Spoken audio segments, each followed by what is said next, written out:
ഹരി ഓം. എല്ലാ സജ്ജനങ്ങൾക്കും എൻ്റെ വിനീതമായ നമസ്കാരം. ഇന്ന് ശ്രീമന് നാരായണത്തിലെ ആദ്യത്തെ ദശകമായ ഭഗവാന്റെ സ്വരൂപവും മഹാത്മ്യവും അതിലെ 5-ാമത്തെ ശ്ലോകം വായിച്ചിട്ട് ഞാൻ അർത്ഥം പറയാം. ആദ്യം ശ്ലോകം വായിക്കാം. ഓം നമോ ഭഗവതേ വാസുദേവായ. ഓം ശ്രീകൃഷ്ണ പരമാത്മനേ നമഃ. ഓം ശ്രീ ഗുരുഭ്യോ നമഃ.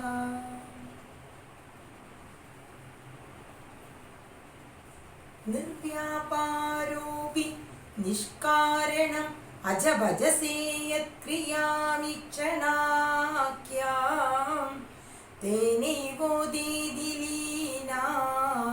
പ്രകൃതിരസതി കൽപ്പാഭികൽപ്പാദികാലേ തസ്യാ സംശുദ്ധമംശം കമപി തമധിരോധായകം സത്വരൂപം സത്വം ധൃത്വാ ദദാസി സ്വഹിമവിഭവാകുണ്ഠ വൈകുണ്ഠരൂപം.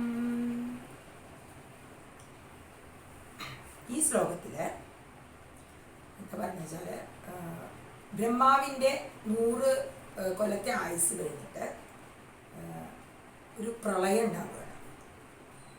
അത് നമുക്കൊന്നും ചിന്തിക്കാൻ പറ്റില്ല. അത്രയും കോടാനുകോടി കൊല്ലം പ്രളയമായിരുന്നു എന്നാണ് പറയുന്നത്. എന്നിട്ട് അപ്പോൾ ഈ 14 ലോകങ്ങളും കാലവും മായയും ഈ ബ്രഹ്മാവടക്കം ഒക്കെ ഈ ഭഗവാനിലേക്ക് ലയിച്ചു. അതിനുശേഷം ഒരു പുതിയ സൃഷ്ടി ഉണ്ടാവുകയാണ്. അതിനെക്കുറിച്ചിട്ടാണ് ഈ ശ്ലോകത്തിൽ പറയുന്നത്. നമുക്ക് നോക്കാം. നിർവ്യാപാരോപി എന്താണ് പദം? നിർവ്യാപാരഃ പ്ലസ് അപി എന്ന് പറഞ്ഞാൽ ഒരു വ്യാപാരവും ചെയ്യാതെ, ഒരു പ്രവൃത്തിയും ചെയ്യാതെ, ഒരു പ്രവൃത്തിയും ചെയ്യാണ്ട് ഈ പ്രളയകാലത്തുണ്ടല്ലോ ഭഗവാൻ എങ്ങനെയായിരുന്നു? ഒരു പ്രവൃത്തിയും ചെയ്യാണ്ട് ഇരിക്കുകയായിരുന്നു, യോഗനിദ്രയിൽ ഇരിക്കുകയായിരുന്നു.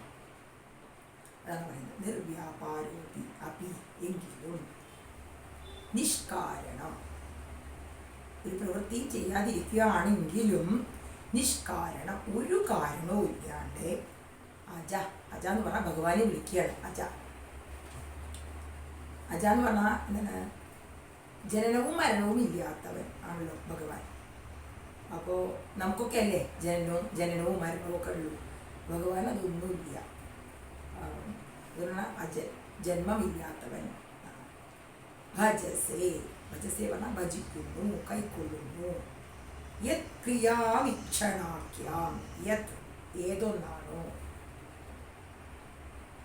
ക്രിയാമീക്ഷണാഖ്യാം പറഞ്ഞിരിക്കുക. ക്രിയാം പ്ലസ് ഈക്ഷണം എന്ന് പറയണം. ഈക്ഷണം എന്നുള്ള ഒരു ക്രിയ, നിർവ്യാപാര രോഗിയായിട്ട് ഒരു പ്രവൃത്തി ചെയ്യാണ്ടിരിക്കുകയായിരുന്നല്ലോ. എന്നിട്ട് ഒരു കാരണവും ഇല്ലാണ്ട് ഒരു പ്രവൃത്തി ചെയ്യുകയാണ്, ഒരു ക്രിയ ചെയ്യുകയാണ്. എന്താണ് ചെയ്തത്? ഈക്ഷണം എന്നുള്ള ഒരു ക്രിയ, ഒരു നോട്ടം. ആരെയാണ് നോക്കുന്നത്? അടുത്ത് ഇതിൽ പറയുന്നത് തേനൈവോദേതി ലീന പ്രകൃതിരസതി കൽപ്പാദി കാലേ. തേനൈവോദേതി, തേന പ്ലസ് ഏവ പ്ലസ് ഉദേതി, അങ്ങനെയാണ് പദം ഇരിക്കുന്നത്. തേന ഏവ എന്ന് പറഞ്ഞാൽ അതുകൊണ്ട് തന്നെ, ആ നോട്ടം കൊണ്ട് തന്നെ എന്നാണ് പറയുന്നത്. ഉദേതി പറഞ്ഞാൽ ഉണരുന്നു, ഉദിക്കുന്നു. ലീന പറഞ്ഞാൽ ലയിക്കുക. പ്രകൃതി പറഞ്ഞാൽ മായനാണ് പ്രകൃതി എന്ന് പറയുന്നത്. അസതി കൽപ്പാദി എന്ന് പറഞ്ഞാൽ ഈ മായ എന്ന് പറയുന്നത് ഇതില് ഭഗവാനിൽ ലയിച്ച് കിടക്കുകയാണല്ലോ. അതുകൊണ്ട് മായ ഇല്ല എന്നാണ് എല്ലാവർക്കും തോന്നിയത്. അങ്ങനെ ലയിച്ച് കിടക്കുന്നവരില്ല. പക്ഷേ ഈ ഭഗവാന്റെ കൽപ്പാദികാലേ, കൽപ്പത്തിൻ്റെ ആരംഭത്തിൽ സൃഷ്ടി തുടങ്ങുന്ന സമയത്ത് ഈ ഭഗവാന്റെ ഒരു നോട്ടം, ഒരു ഈക്ഷണം എന്ന ക്രിയ ചെയ്തൂല ഭഗവാൻ. വീക്ഷണം എന്താ ആരെ നോക്കിയത്? ഈ ലീനാപ്രകൃതി, ഈ ഭഗവാനിൽ തന്നെ, ഭഗവാന്റെ ഉള്ളിൽ തന്നെ ലയിച്ചു കിടക്കുന്ന ആ മായയെ ഒരു നോട്ടം നോക്കിയപ്പോൾ എന്താണ്? അസതി കൽപ്പ, അതുവരെ മായ ഇല്ല എന്നാണ് വിചാരിച്ചിരുന്നത്. ആ മായയെ ഭഗവാന്റെ ഒരു നോട്ടം കൊണ്ട് നോക്കിയപ്പോൾ എന്തായി? ഉദേതി, ഉണർന്നു എന്ന് പറഞ്ഞാൽ ഒന്ന് ഇളകി മറന്നു ആ മായ. എപ്പോഴായിരുന്നു? കൽപ്പാദികാല്, കൽപ്പത്തിൻ്റെ ആരംഭത്തിൽ, സൃഷ്ടി തുടങ്ങുന്ന സമയത്ത്. അപ്പോൾ ഈ സൃഷ്ടി തുടങ്ങണമെങ്കിൽ ഇത് വേണം, എന്തെങ്കിലും ഒരു ഗുണം വേണം അല്ലേ? ഭഗവാന് ഒരു ഗുണമില്ലെങ്കിൽ എന്താവും? പരബ്രഹ്മായി തീരും. ഭഗവാന് ഒരു രൂപം എടുക്കണമെങ്കിൽ എന്തെങ്കിലും ഒരു ഗുണം വേണം. അപ്പോൾ ഈ ഗുണങ്ങളൊക്കെ എവിടെയാണത്? ഈ മായയുടെ ഉള്ളിലുള്ളത്. ത്രിഗുണങ്ങൾ, സത്വ രജ തമോ ഗുണങ്ങളൊക്കെ ഈ മായയുടെ ഉള്ളിലുള്ളത്. അപ്പോൾ ആ മായയുടെ ഉള്ളിൽ നിന്ന് ഒരു ഗുണം എടുക്കുകയാണ്. അത് എന്താ എടുക്കണമെന്ന് പറയുന്നത്?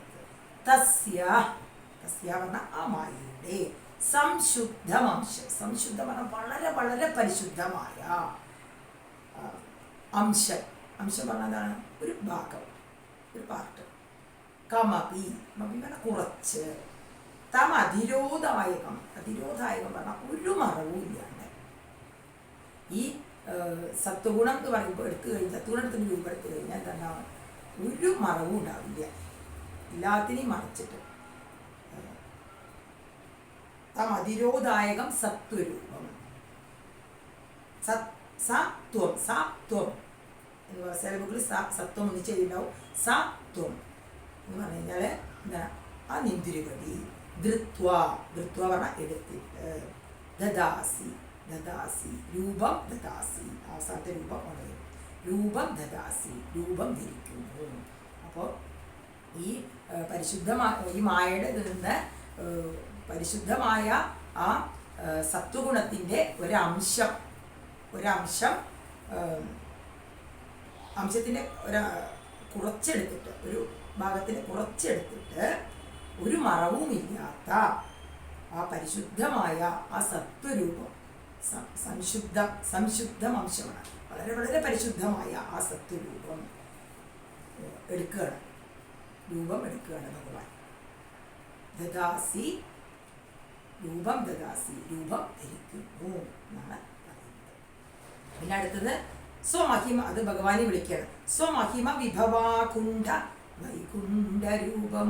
സ്വമഹിമകളെ, മഹിമകൾ കൊണ്ടും വിഭവങ്ങൾ കൊണ്ടും ഒക്കെ ആയിട്ടുള്ള ആ വൈകുണ്ഠത്തിൽ വസിക്കുന്ന ആ വിഷ്ണു ഭഗവാനെ എന്ന് വിളിക്കുകയാണ്.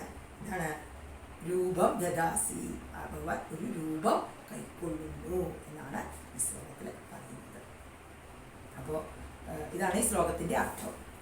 അപ്പോൾ നിങ്ങൾക്ക് ഞാൻ പറയുന്നതൊക്കെ ഇഷ്ടമാവുകയാണെങ്കിൽ നിങ്ങൾ ലൈക്ക് ചെയ്യുക.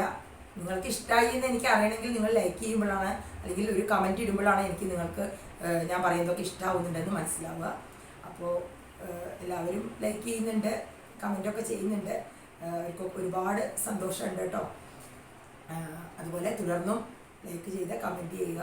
അതുപോലെ തന്നെ സബ്സ്ക്രൈബ് ചെയ്യാതെ കാണുന്നവരുണ്ടെങ്കിൽ സബ്സ്ക്രൈബ് ചെയ്യുക, മറ്റുള്ളവരിലേക്ക് ഷെയർ ചെയ്ത് കൊടുക്കുക. സബ്സ്ക്രൈബ് ചെയ്ത് ബെൽ ബട്ടൺ കൂടി അമർത്തണം. അപ്പോഴാണ് ഞാനിടുന്ന വീഡിയോസ് അപ്പോൾ നിങ്ങൾക്ക് കിട്ടുകയുള്ളൂ. അല്ലെങ്കിൽ ചിലപ്പോൾ വീഡിയോ കിട്ടില്ല ചിലപ്പോൾ. അതുകൊണ്ടാണ് പറയുന്നത് ബെൽ ബട്ടണും കൂടി അമർത്തണം. അപ്പോഴാണ് ഞാനിടുന്ന വീഡിയോ അപ്പോൾ കിട്ടുകയുള്ളൂ. എല്ലാവർക്കും ഈശ്വരാനുഗ്രഹം ഉണ്ടാവട്ടെ. എല്ലാവരെയും ഈശ്വരൻ അനുഗ്രഹിക്കട്ടെ. എല്ലാവർക്കും നന്ദി. ഓം പൂർണ്ണമത പൂർണ്ണമിതം പൂർണ്ണാത് പൂർണ്ണമുദച്യത്തെ പൂർണ്ണസ്യ പൂർണ്ണമാദായ പൂർണ്ണമേവാവശിഷ്യത്തെ. ഓം ശാന്തി ശാന്തി ശാന്തി. ഓം ശ്രീ ഗുരുഭ്യോ നമഃ. ഹരി ഓം തത്സത്.